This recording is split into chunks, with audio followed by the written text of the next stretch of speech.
And hello, everyone. I'm your host, Daren Jaime, and today is Wednesday, October 12th. Can you actually believe it? We are in the middle of October, and you are watching Open, a live program that brings the Bronx and New York City straight to your TV set.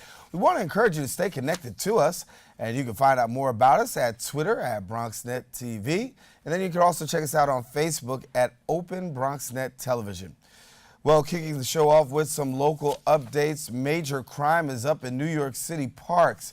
Statistics released by the New York City Police Department report crime has seen a 23% increase.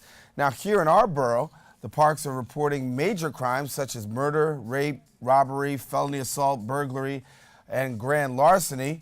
Looking at the parks, Crotona Park, Claremont Park, McCombs Dam Park, Mullally Park, and Williamsbridge Oval Park are just some of the places where crime has been reported. Now, this year alone, Crotona Park and Claremont Park have both reported 12 crimes to date, while Van Cortlandt Park has 9 and St. Mary's Park with 8.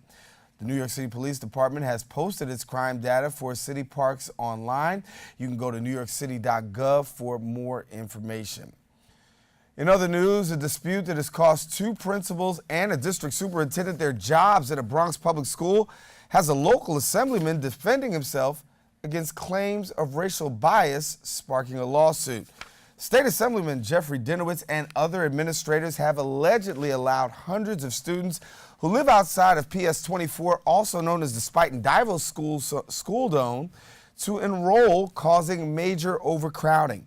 The city's Department of Education investigation found fault with the school superintendent as well as the interim principal for allowing the state senator's chief of staff to take part in the student selection process.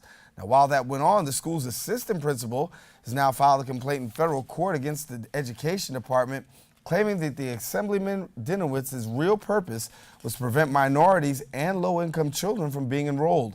PS 24 serves Riverdale and Spuyten Duyvil neighborhoods, as well as Kingsbridge and Marble Hill. On the other hand, the rezoning of Jerome Avenue has union laborers wanting in on jobs that will bring members of several Bronx construction laborers, or I should say labor unions. The labor unions came together to call attention to the recent lack of opportunity in the borough, saying they hope developers will choose union workers for the projects.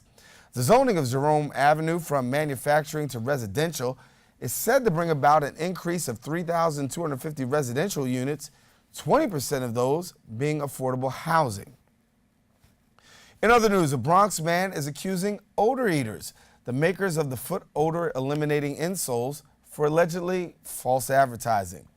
Jose Izquierdo literally says something doesn't smell right about the company's ad, claiming that the insoles have odor-destroying capabilities.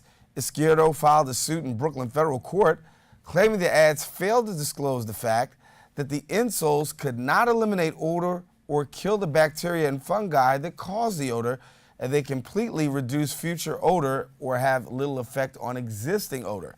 Now, Izquierdo wants other consumers with literally smelly feet who bought the $12.99 product to join him in a class action suit that he is filing.